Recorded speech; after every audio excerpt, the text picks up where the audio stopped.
we're back.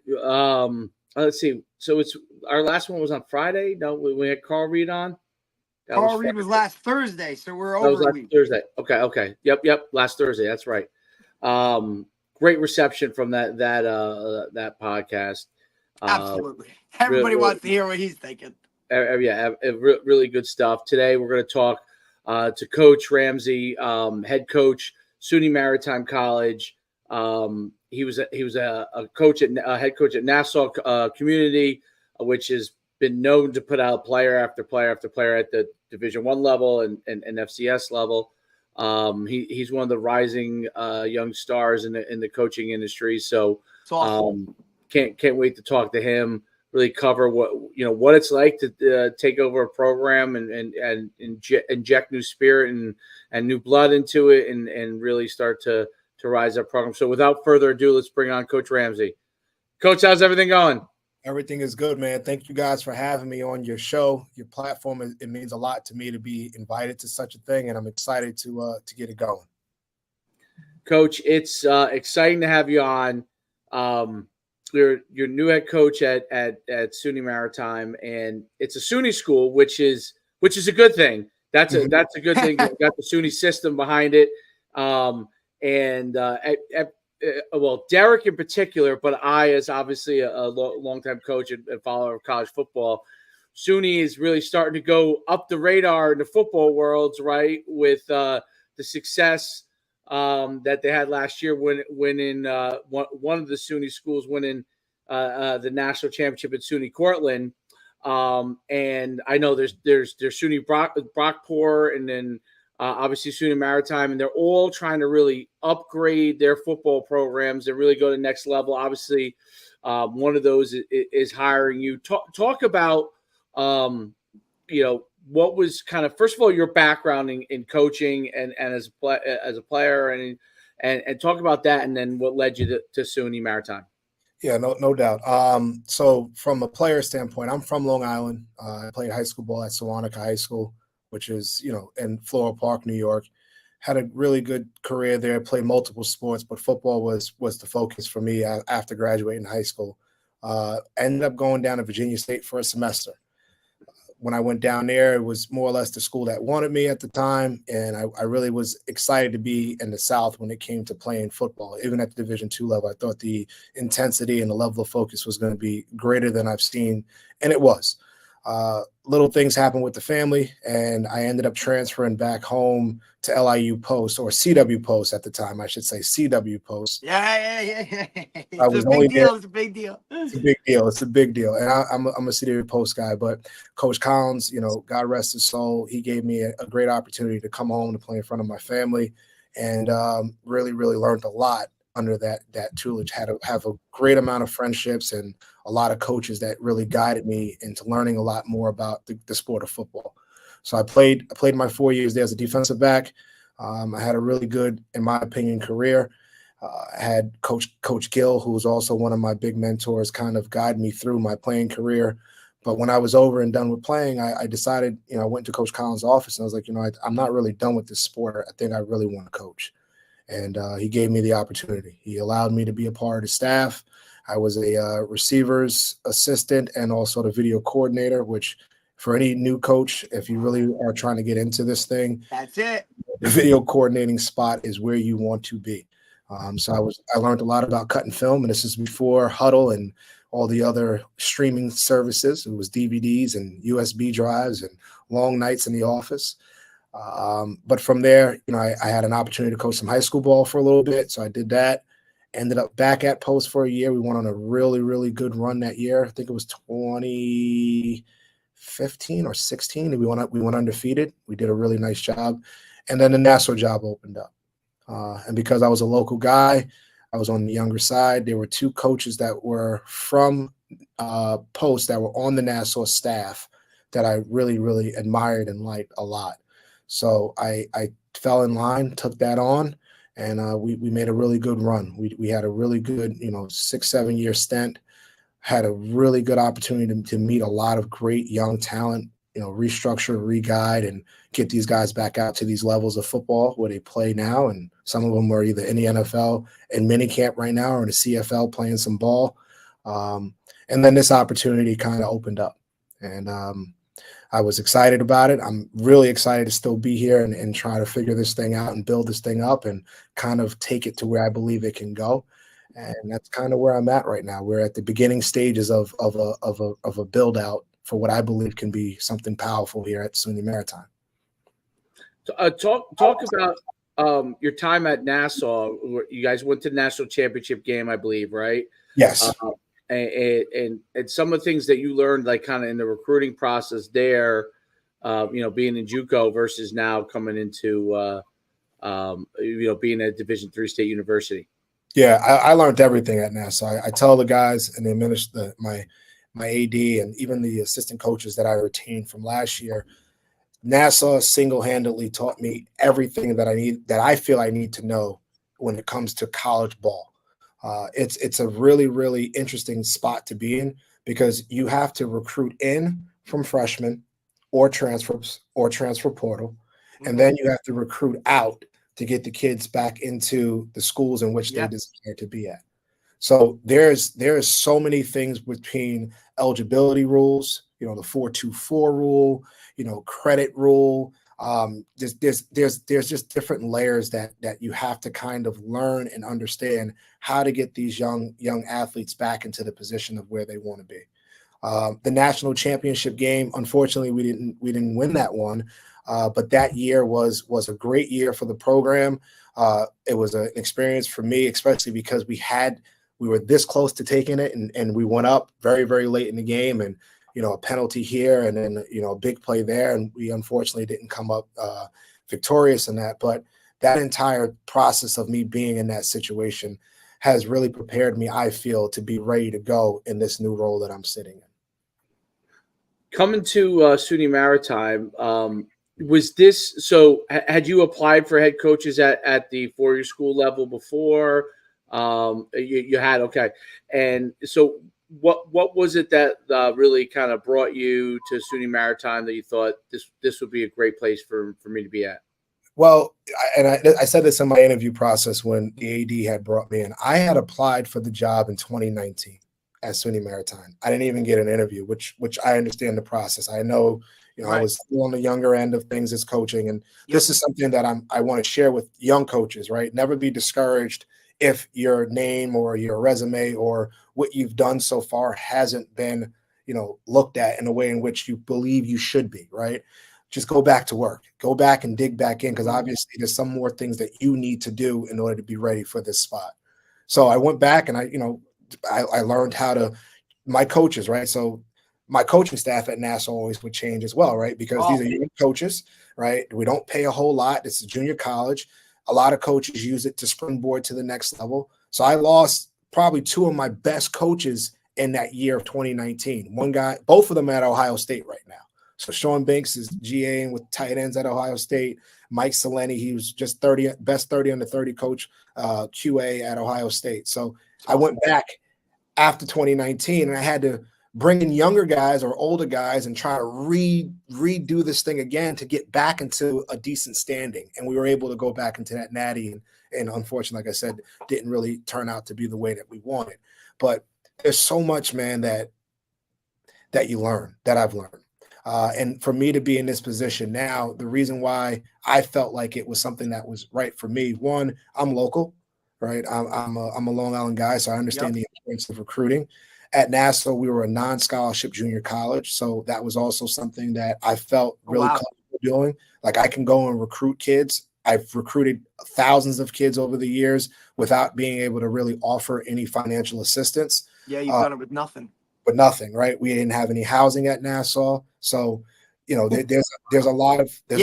Like you're talking about really working with very little shoestring, and you can tell me if I'm wrong, but like also being a JUCO guy, right? As a coach, like you don't have many of the amenities that even a D3 program has, right? So like you said, like you're the head coach, but you're also, dude, you're the equipment coordinator, right? You're the guy that's like, you're you're the recruiting guy, you're Yeah. handling the academic part of it. Like, you're wearing all those hats, which I'm sure has led to now, being out of Division III, wow, I have all these other things that now I can, like, if I've done this with nothing up until this point, now you give me some more resources, like, we can really start to turn this thing around.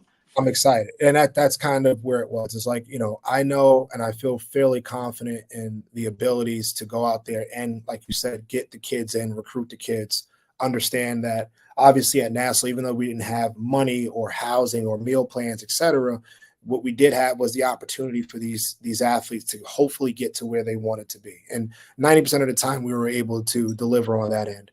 But at this institution where I'm at now, one, academically, it's a strong academic school, right? Job placement, we have 100% job placement, not 99. We're known to have 100% job placement, right? The majors in which we have is such a niche market where the kids are going to be graduating, earning six figures, right? So Right. these are all the things from the recruiting standpoint that I feel fairly confident going into homes and going into schools and having conversation with kids to always start off with leading with the academia first. These are the things that we're going to do academically. And then the easier part is like, this is the fun that we're going to have on the football field. This is the culture that's going to be put together. This is the things that are going to be, almost demanded of you for the success that we're going to have on the field. But understanding that if we have that culture building in the tradition of what this institution is about, I know for a fact that the success will come. Yeah, it's interesting place too, because so do all the students and kind of clear this up a little bit. Maritime College, obviously seabearing, learning skills around that, and is that the majority of the athletes that you're recruiting? Or are you recruiting? What kind of programs does the school offer? Or is it focused mostly on that? Because I think that's a question that a lot of athletes probably have when they're looking at SUNY Maritime. Right. Correct. We have like regimental, like reg kids, which are the ones that, will get their shipping license and they will be at sea. And then we have a layer of civilian kids, which if you want to come and learn and be an engineer, or if you want to go into ITT trade, which is like international business trade, we have those layers as well. Traditionally, and I'm definitely of the tradition, I know that when the kids come in and if they take part of the reg, the outcome of job placement and the things that come along with being in the regimental may make things a lot easier to find the jobs that are out there. But there's it's not mandated. It's not like, in the Army where you have to do years and then you have to go to service. It's really a choice by the parent and the kids. Obviously for me as a coach, like I said, I enjoy to have both. Either one works for me, but the regimental kids traditionally for job placement and being able to go into certain areas, I think it adds a little bit more of a benefit to the student athletes when they decide to go that route. Very cool. So where is SUNY Maritime located exactly? And like, so, because I'm not completely, I'm assuming it's over along the water. But where is it located? What's the scene like on campus there? What's the atmosphere like for an athlete? It's definitely, they call it like the hidden gem, and it really is. So it's literally right over the Throsneck on the Bronx side of the water. It's a peninsula, so it's surrounded by the water, right? We have a nice water view of everything, every building, every spot, every office space. You're either going to be inside but looking out at the water, or outside walking around surrounded by the water. So one thing about water, in my opinion, you're always in a good mood. Right? Yes. Very hard. Yeah. Listen, you don't have to tell us. We're both North Jersey guys that came pseudo down the shore down here, Jersey wise. So you don't have to talk about water when it comes up. Dude, water makes everything great. Man, I've been here. I got to be honest. I don't think I've had a bad day. That's it. It's awesome. But outside of that, like our football field, it's gorgeous. Gorgeous, gorgeous, gorgeous, gorgeous. You see both the bridge. You see all the bridges in New York. You see the Throsneck Bridge. You got the bridges in Manhattan. You can see it from a stone's throw. You see the skyline for the city. I mean, it is absolutely gorgeous. The kids are the best. All right. This is probably some of the best students I've been around in my entire collegiate career. Respectful, so nice, generosity's there. They speak very nicely to each other. It is an absolute like dream of mine to kind of just be in this environment. Faculty and staff also equally awesome. It's a really, really cool community. And we're trying to do our best to have our camps on campus this year in the summer to just show people what we have to offer. Right. Because like you guys said, when it comes to the SUNY system, like Cortland and like Brockport, you know, one of the things that I know I lost a lot of kids to at Nassau was the facilities. You know, these kids go to these facilities, they look around, they go, dang, this is the D3 SUNY school? Like, holy crap, I'm not going to pay, you know, 90 grand a year to go to school here. I can be in state and I get access to all of this stuff. So to answer your question, man, the environment here, the community here, the atmosphere, the student involvement, I don't have one thing to say bad about it. I think everything here for the most, it's awesome. That's incredible. And you're very close to New York City too, which has got to be an appeal for a lot of the kids. So they get to have that atmosphere where they're on the water. Obviously the students that are a part of the regimented crew, that group, it's a perfect fit. But they also have access to all the great things that you have with New York City too, which is I think a really unique situation to have a football program that has access to that, and really, because there's not that many programs in the New York City area, right? There's Columbia and there's there's maybe really Wagner, right? Columbia, Wagner, Staten Island, right? So yeah, but really, city, my fault. Right. Closer, really within earshot of Manhattan. Yeah, Fordham, so, right? Yeah. That's really kind of it. Mm-hmm. Yeah. Yep, exactly. So it's really, really cool. Talk about the kind of student athlete that you're looking for at SUNY Maritime. What's the kind of athlete, the kind of student athlete that you're looking for that would be a good fit for you guys there? Yeah, well, the first thing is going to be someone that's strong academics, right? Because we are a strong academic school, and we only have but so many majors that they can really take into, right? So we have engineering, we have environmental science, we have international business and trade. But what I'm looking for from the student athlete is to make sure that they are dedicated to the program, that they are selfless individuals, that they understand the sacrifice that's necessary to play college ball. That they're great locker room guys, right? The locker room to me is so important.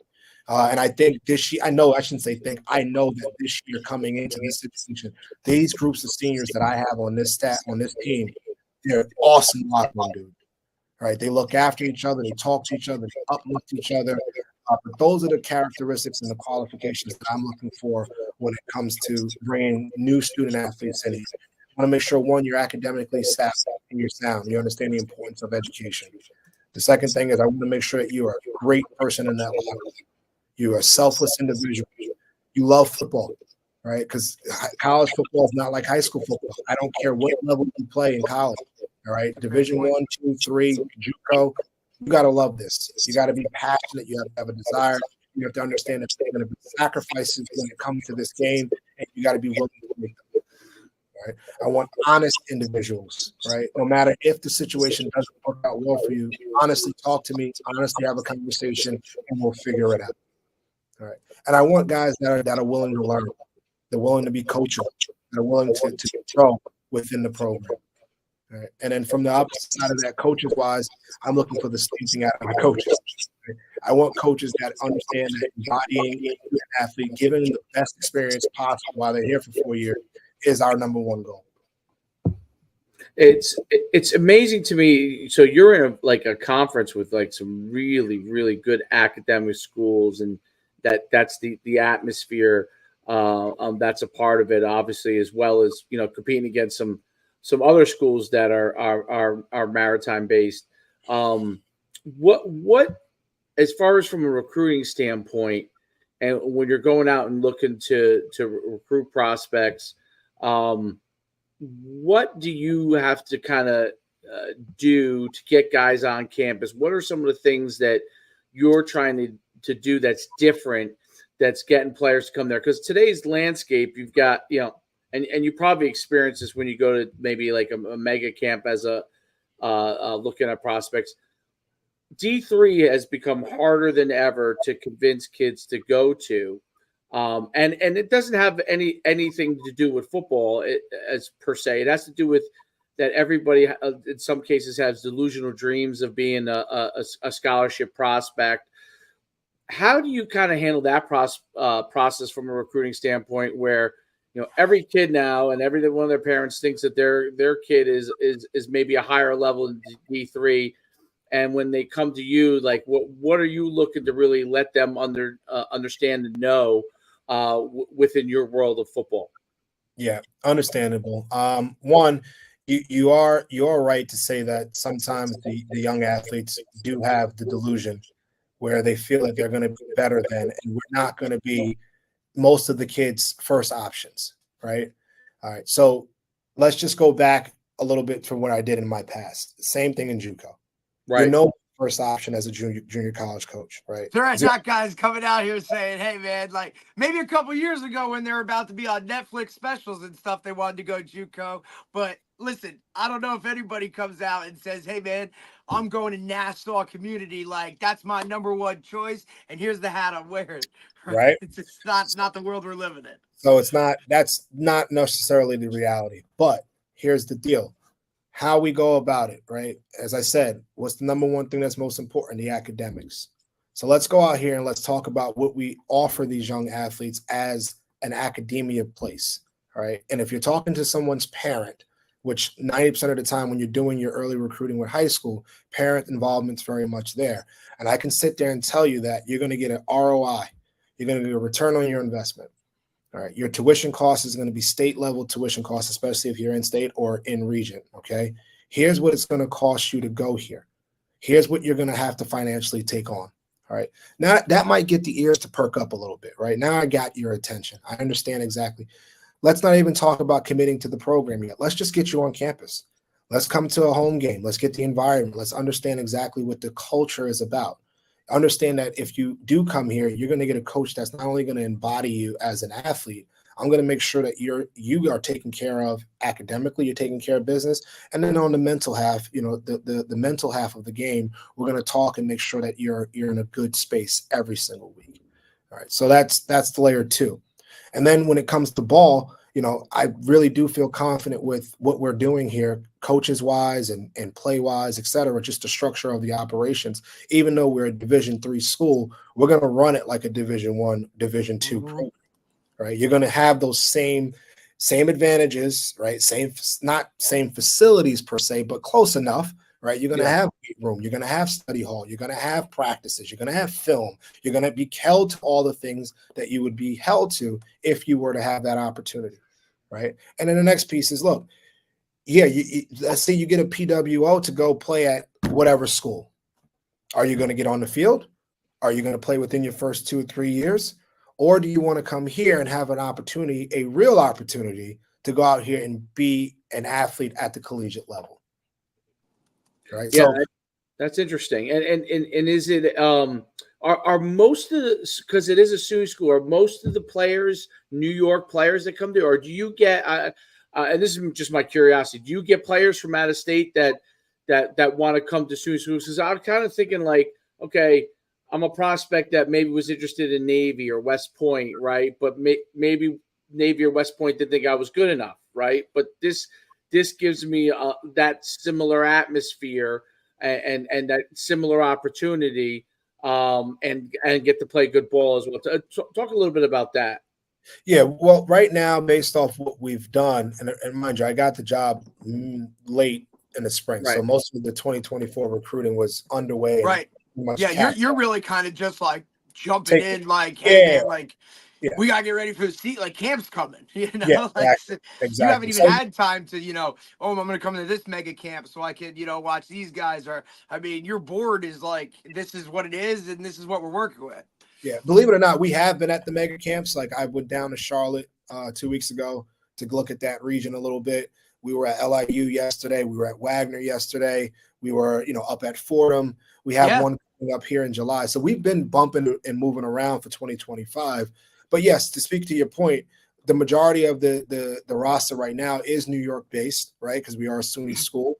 But we also have this thing called in region, where if you don't have a maritime school in your state, you can come to us, and it's a different price rate. It's not out of Oh, wow, that's great. That's nice. That's a little something. That so like New Jersey would be the example of that, right? Connecticut, because we don't have anything. Connecticut. Okay. New Jersey as well, right? I know in the past before Mickey, I know Clayton, he did some stuff down in Florida.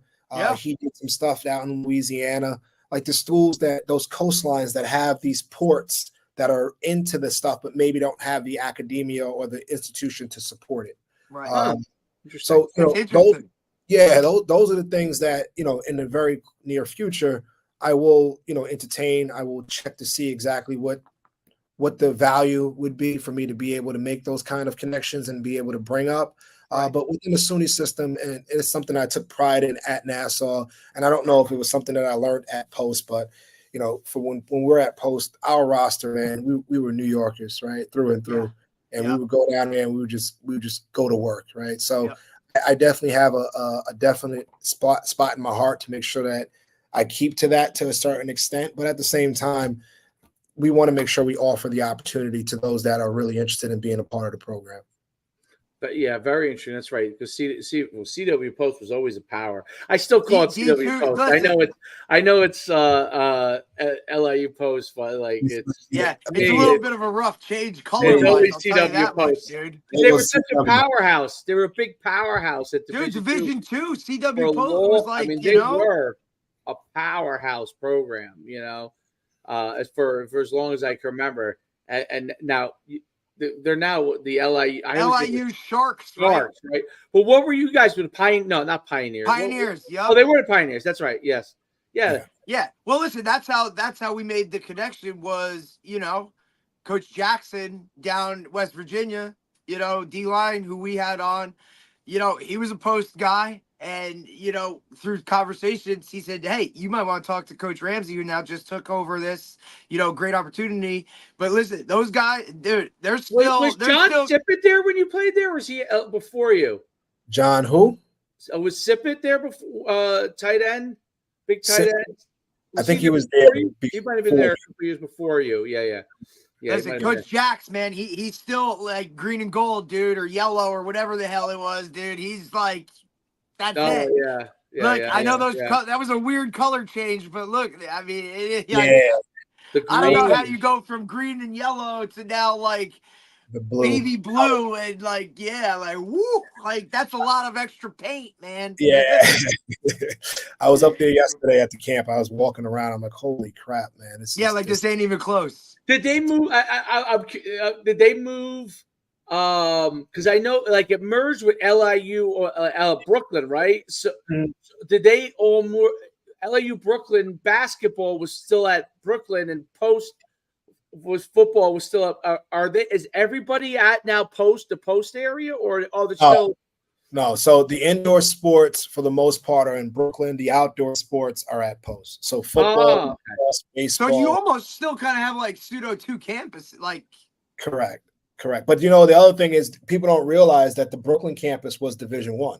Yes. Right. So when the merger took place, it really was like an easier thing, I guess. Financially made a little bit more sense. I don't necessarily know the ins and outs of it. Right. I'm not going to share my opinion on it because I don't think it's good. You're good. But interesting. But it's one of the interesting things I always thought in college football. You're right, because LAU basketball was Division I. Actually, LAU basketball, going back to the old days, like the 50s and 60s, that was one of the original power. When you had St. John's, you had Actually, NYU used to be Division One. The CCNY used to be Division One. Well, All the schools used to be. All of them were Division One. Well, it was the same thing when I was at LSU Sacred used Heart, to be one Dave. of the powerhouses. Yeah. Same thing at Sacred Heart. We were Division, 1 AA football, but basketball was 1A in the NEC. So you won the NEC, you got a bid to the tourney, right? And I that think was Sacred like Heart was originally a D2 before they went to that conference. They probably were. I think they were a D2 football school that upgraded. And even when we were a FCS, right, or a 1 AA, we were 1 AA mid-major, right? So it was like non-scholarship, like we're playing scholarship teams, but they weren't scholarship, Yeah, So yeah. it's just a weird, It's thing a to work different, out. What kind of system are you guys running on offense and defense? Have you kind of started putting together what the philosophy is there yet? Can you? Hey, nice. Oh, fair enough. Fair enough. I got to go 1-0 each week, man. I'm not giving anyone a leg up. We're gonna run something. Look good. Do you now? One thing for obviously we talked about assistant coaches and that and that type of thing. Did you bring some guys with you? Did you retain some guys? It is a mix and match. I know you talked about kind of the things that you look for in assistant coaches and whatnot. Yeah. And as a D3 player, like I understand like what my coaches put into it because a lot of them were rushing out of their high schools to come, coach ball like for us. You know what I mean? So I kind of understand it, but if you could explain a little bit of that kind of, what do you have going staff wise? So we did retain. I retained a decent amount of guys that were on the previous staff, and I also brought in a decent amount as well. So it's almost like a complete merger of two. I brought in Coach King from Stony Brook. He was a running backs coach at Stony Brook. He'll be doing defense. Omar King, great dude. Yeah. He was from Penn State? No, he was at Iona. He was at Rhode Island, and he finished his last, I want to say 8 to 10 years. He was under Chuck. He was with AJ too. He used to coach with Andrew Jackson when AJ was at Stony Brook. Because I'm like, dude, that sounds so familiar to me. Yeah, great dude. Maybe it's just because I see him pop up so much through what we do, right? But absolutely, that's a great hire. Yeah, great dude. Great off person. The field, recruiting wise, like he was a dog. He's phenomenal. He's a phenomenal recruiter. Zach Sterling, who was on the staff last year here at Maritime, has a real good knack for the game. Really, football IQ is solid. He's the O-line. He's going to do the O-line, and he helps with the recruiting, strength and conditioning. He has a really good piece here, and he had a lot of value. So I'm happy we were able to kind of keep that in rock and roll there. I brought in Jason Kalman to help with the linebackers, who's was with me at Post when I was there for those years. Also, when the Post transitioned to D1, he was underneath Coach Collins and also Coach Gill, as Coach Gill took on the interim job. I kept Tom Lindley to be the defensive coordinator. He was a Wagner grad, played O-line at Wagner. Really, really good guy, good with the kids. And that's the thing that's most important. I shouldn't say kids, good with the young men. They have some of the guys that I kept from the staff previously have such a great relationship with the young men that outside of just being good people, I'm very happy and fortunate to keep them. I think that's also very important with any kind of transition that takes place. I know that naturally speaking, sometimes when new coaches come in, they bring everybody with them, and that there's definitely value there as well. But for me in this situation, because it's such a unique spot and a unique space, and the timeline of when I was hired, I'm very, very happy that for right now we've really got a nice groove in the office. Right. And everyone's working with each other and it's stable and it's consistent, that the routine, all these things that are important. And also because this place is so different than most colleges, I have guys that know, hey, no, the Reg is going to be doing this today. We got to go over here today. Nope, don't practice at that time. That's not going to work. Yep. The ins and the outs of the actual, like what goes on at this school, right? Like, and even for you, coming from JUCO to D3, like there were going to be certain things that, look, I'm sure you do your homework and all that stuff, but just to have somebody that's been there, been in it, can now say, hey, coach, like, we got to do this way, or hey, this is a bet, like maybe we should go this route, like just to know the ins and the outs. Also got to be a little bit of a comfort for you that you can, bounce that stuff off of them and be like, look guys, like what do you think, or hey, is this the best way to do that? That's got to be a little bit, definitely a help. Yeah, definitely. And like I said, if they've earned themselves their rights, right? They understand what I'm looking for. They all have good football knowledge. They've been in the game for X amount of times. So I'm over the moon with the opportunity to be able to, like I said, bring in the guys that I felt I need to have to kind of help me lay down some of the traditional and cultural things that I want to see for the program to move the way it wants to be. But also, as Coach Collins, God rest his soul, when I took over the Nassau program, one of the things that he told me, he said, listen, you make sure that you embody tradition, right? You embody the tradition of the program, of the school. You embody that. And then you lay your foundation within the tradition of the program. And I think that's important. And I also am a firm believer that X's and O's don't win football games, that culture wins football games. So I am going to establish a culture that I know that's been proven to have success. Now, I would love early success, instant success. I want to go out there and get it done right away. Right. But I also know that sometimes things take time and it takes a process. So I'm willing to be able to work through those things. I feel like I have a leg up, though, because I'm not starting at the bare bones of what it is. Like, we have a good foundation. They won 5 games last year. They won 500. We have great seniors. So I'm just trying to just step and roll, like hit the ground running, give these guys exactly some of the things that I saw to be the problematic things that needed to be kind of tweaked during spring, and then just push it into play. So that way, when we get out there first game, what I envision is actually what's being seen out there when they play. Well, I noticed you have a lot of guys that either are from New York, coach New York, or played in New York that are on your staff. And so they understand, I think, the landscape probably pretty well of New York football, because either play, I know guys from Hofstra, Wagner, Stony Brook you just hired, right? So they kind of understand. Was that a kind of concerted effort from your standpoint to really have some New York guys really come apart to be a part of the program? Yeah, I think that's most important, man, especially if you're in the area and you're recruiting as a non-scholarship program. You kind of need to know what you're talking about. Yeah. You kind of need to know where to go to get the guys, and where not to, right? Obviously, like I said, we're going to try to stretch and cast a wide net to get out-of-state, involvement, which we'll do. But we're a SUNY school, so within that SUNY system, we need to understand what that means. So having guys as an extension of myself to go out there and properly recruit the student population that we need, I think is very important. And on top of that, you know how the game of football goes when it comes to coaches, man. It's like, I know this guy, I work with this guy, and know what he's going to do. Oh, dang, that's going to make my job a lot easier, right? So hell yeah. It's all, listen, how many jobs, like, we don't get jobs unless we know somebody or somebody knows somebody. You know what I'm saying? Like, yeah, you got to be qualified.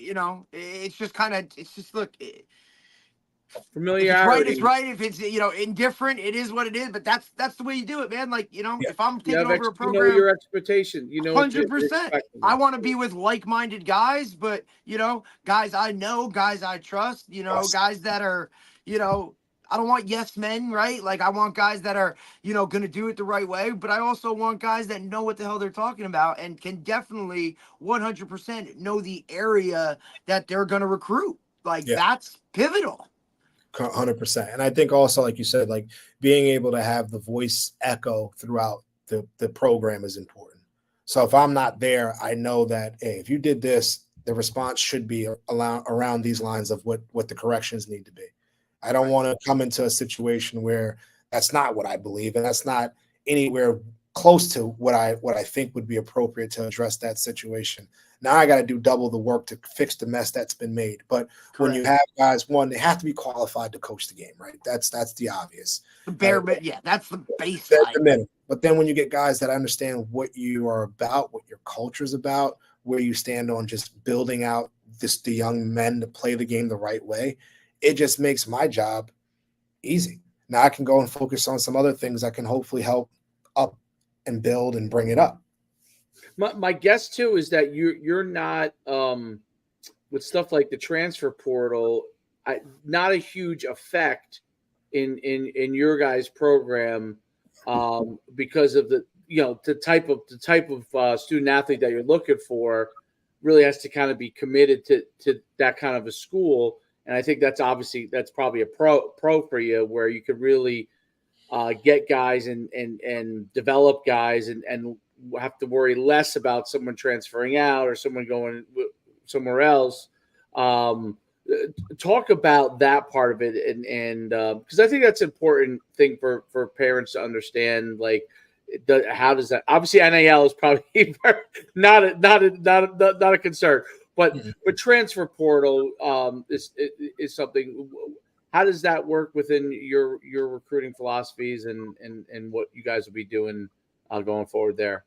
Yeah, so I had this conversation with Coach Fitzpatrick at SUNY Cortland before I started the interview process here at Maritime. And I said to him, I said, one of the reasons that I really want to coach this level of ball is because, and this is just my opinion, so if someone's upset about me saying this, don't worry, bro. We pissed off enough people on our own, the two of us, dude, so you're good. So I feel like it's the purest level of collegiate sport left. I feel like the athletes that are here for all the right reasons when it comes to what I envision collegiate sport to be. They're willing to go through the fire a little bit more and learn and try to work towards getting better for 4 years rather than this is uncomfortable or this shoe's not really fully fitting just yet. Let me go. I feel like that's not something that's prevalent here at this level, right? I think that there's still some value when it comes to building out a program properly, but also the family aspect of sport is also, it's able to be kind of worked on, right? As far as the NIL stuff, there's nothing there, so there's nothing to really go into. Hey, one less unless you're giving deals for 10% off the Maritime store, Yeah, we got that might be the deal. We get you 10% cut on the Maritime store. There you go. I got you guys the first deal. Yeah, there's nothing there. But that's one less thing, Coach. One less thing to worry about. Absolutely. But we get to football, man. We get to college ball. Absolutely. I played in an arena league for a few years, after I played some college, after I finished my college career. And, one of the things that I very much remember was just like the feel of the locker room. Like, this is a business. Like, yeah, I'm going to grind it out. I'm going to play hard. I'm going to have fun doing it. But, like, they don't really care about what's going on. Nobody cares what's going on. Right? Nobody gives a shit. So I don't want to have that kind of a feel. I want to be able to be in an environment where they know we care because we care and we care, right? So it's like, and they care about us and vice versa. They care about each other, and it's just, that's what I like. That's what I loved about college ball. That's what I hope to continue to build out on. And I don't know what the future of the upper P5s and D2s and 1AAs look like. I don't know what it's going to be. But right now, at least for me, right now where I'm at, I'm happy. Yeah, I think that it's a great point. Unique opportunity in development, which I think is really cool. Like I agree with you on that. There's so much to do with now at the higher levels with transferring in and out, and you're at a place where you can actually get guys for 4 years and work on not just football wise, but developing them as people.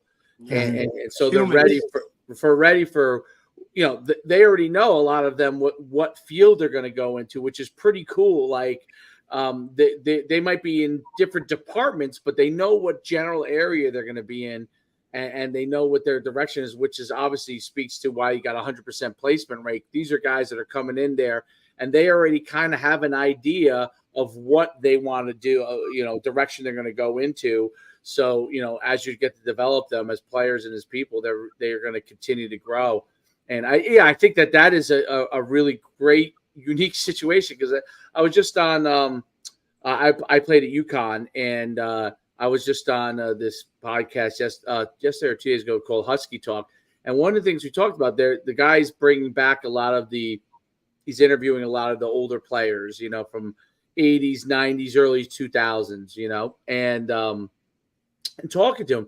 And one of the themes of the people from that era that played in those eras was that our school, they developed us, and it was a family atmosphere, and one of the things that he talked about was that in this newer era, even places, even though we're, I don't know what we'd be, I guess we would be considered a group of five, but group of five, even they have a hard time developing. I know, because UConn basketball is so big time, and our football, we can't get it right, Derek. I know why you're laughing. Sorry.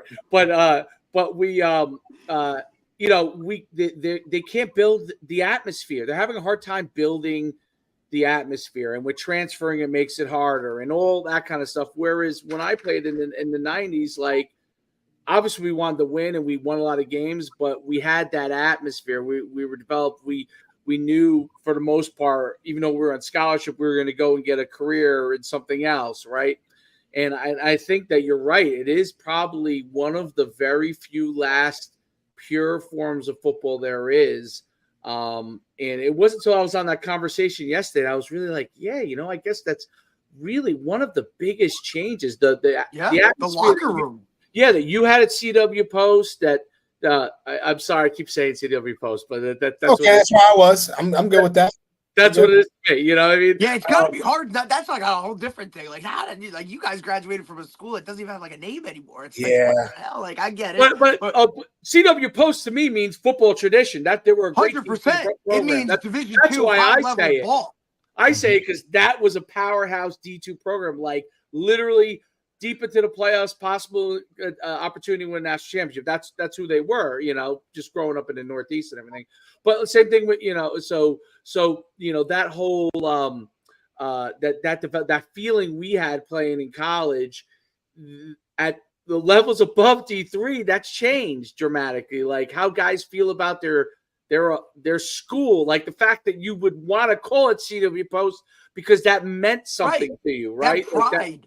Like that meant something to you, that pride. And I think that that's a really cool thing that you're able to really start to build and develop on. And it's really, really, really cool. And I'm excited to see how it all continues to evolve over the next several years. A couple final things. What do you want people to know about what you're doing? Kind of final thoughts with the program and as we kind of wind up the podcast. Yeah, I think the biggest thing is I really want parents and student athletes to know that this program is like the biggest hidden secret in New York. I think we get confused a lot with other schools locally, like KP, that we're 100% military school, and it, for whatever reason, it confuses athletes to even take a look and try to come and see the place. I think that's very important. I also think that, I would love for the athletes to know that if you give us an opportunity to work with you and work together, the experience that you're going to have here for your 4 years of playing college ball is going to be very, very good. All right, we're going to have this program running just as if it's a Division II, 1AA, or a P5 school. All right, the demands for what we're going to ask of you is going to be absolutely the same. The teams that we're going to play against is going to be high level competition. And if it's done the right way, within the first year, we should be bowl eligible. We should have an opportunity to hopefully do something within the playoff systems in the very, very near future. But you're going to get a coach that's going to be dedicated to the game of football, that loves the game of football. But more importantly, I take so much pride in developing young athletes. All right, my door is an open door policy. I want to make sure that they're good mentally along with physically. I want to make sure that you guys know that it's not just always a conversation about ball. It could be about school. It could be about life, any of those things. And also through and through, when you leave the program, the connection to me, the connection to Maritime is going to be one of the greatest things that you've ever experienced. There's not a lot of schools out right now. I don't care if it's Power 5 schools. I don't care if it's Michigan or Wisconsin. There's not a lot of schools that can say that they're going to give you the opportunity at almost 100% job placement. There's not a lot that can do it. Obviously, we are in a very different job market, all right? But the market that we're in, it's global. Okay, Yeah. we're talking not United States, we're talking global market. So if you're looking to change your life, you're looking to, create wealth greater than you've seen, probably if you haven't come from a lot of wealth, this is like the golden ticket to do so. And the football part of it is just the enjoyable, right? You're gonna enjoy, being a part of that. But in closing, man, I just want to say, if you are a part of it, if you do come to SUNY Maritime as your school for 4 years, you're going to get a true dedicated program and dedicated coach that's going to be looking forward to developing you into the greatest person that you can be. Coach, thank you so much for coming. That was fantastic. I really, that 100% job placement to me, people always talk about graduation rates and, oh, we have a 97% graduation rate. Nobody has 100% job placement rate, and that's a unique thing. And I think you nailed it on the head too. Globally, right? I mean, that's why you have international business and trade, right? Because when you're on the seas, you're trading globally, not just within the United States. You're trading globally around the world, and the business opportunities there. People don't realize how big things like shipping and logistics and no clue.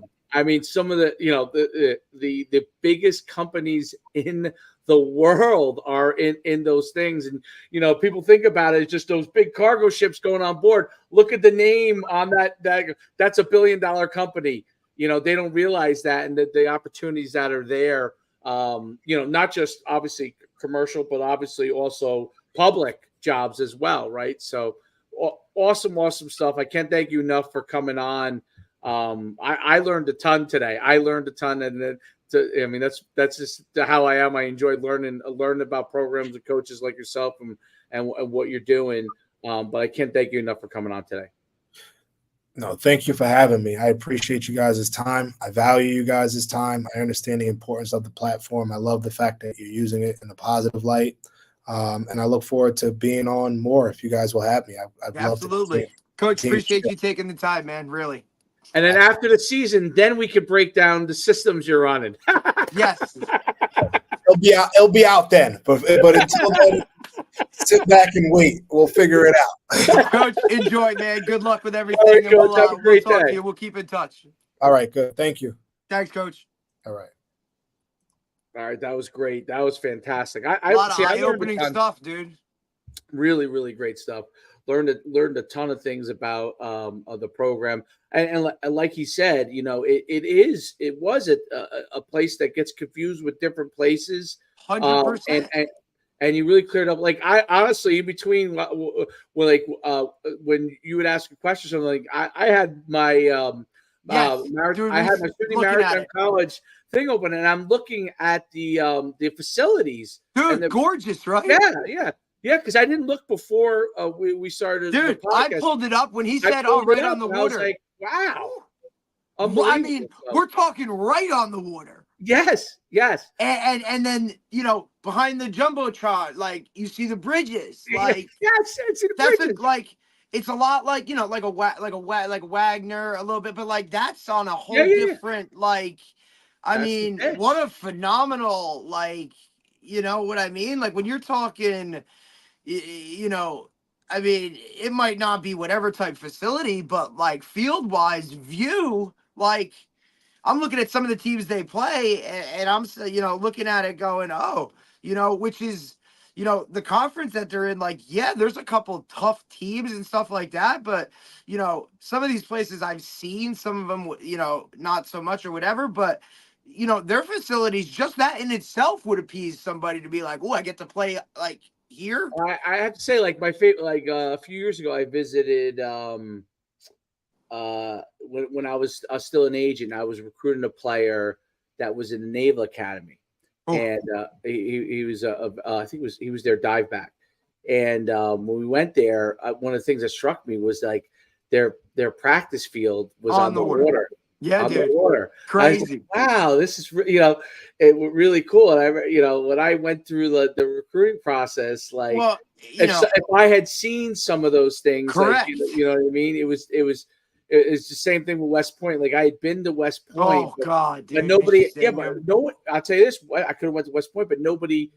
I really never got taken around West Point. I was Oh, up it's there amazing. I was up there for track meets and stuff, but I never went. Right, that's different. That's It's different. different. You're just there to compete. You don't really look at anything. So, Right. but when you get to see places, and maybe it's just an older person to me, you start to appreciate. But I think when prospects could see certain things, it kind of starts to connect for them, and it connects the dots. But And especially, and then, you're talking about some of the other things too, like, he doesn't have to worry about NIL nonsense or any of yes, that, right?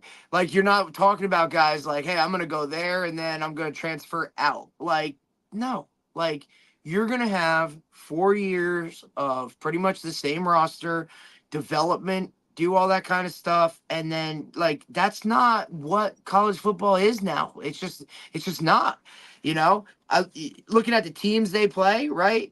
Mass Maritime and Merchant Marine and Norwich, which has a military to it. Like they're all so you play very RPI, maybe WPI right. or RPI. WPI they play, RPI. MIT, Salve, Yep. Coast Guard Academy, right? Yep. Springfield College, like those That's just, good by the way, that's just D3s. a fun schedule from a campuses you visit. Dude, Gord, like, come Every on, place man. you visit, it's Look, great. Salve, It's great. you know how that is. We're talking Rhode Island, like gorgeous. I mean, Union College, Anna Maria, like these are good looking. I mean, look, it's a nice Division III conference with like teams. You know what I'm Right, saying? absolutely. And then Competitive, yeah. yeah, and then he can go and do and separate what look, he got there late, so it's kind of like hit the ground running and go. I think but I do think that one of the things that he did is that the retention of certain coaches and then bringing in other guys, smart move on his part, right? Because like you said, the intricacies of this type of school SUNY in school, terms right? And yeah, right, right. they know the ins and the outs, right? Like, Mhm. hey, do this, do that. That can help him now move forward. And I wish him all the success, but I don't know. I don't think, and I give him a lot of credit for even applying to a place like that, because who really, like, guys nowadays, like, they don't want to take those jobs, but so kudos to him. I think he'll do well. I I hope think he he did does very well. well. Looks good. Absolutely. All right, let's get off, and I think we're back on tomorrow, right? 10. Yeah, tomorrow we got Eric Mealy, special teams coordinator, UNC. That'll So be a big that one. should be All good. right, cool, awesome.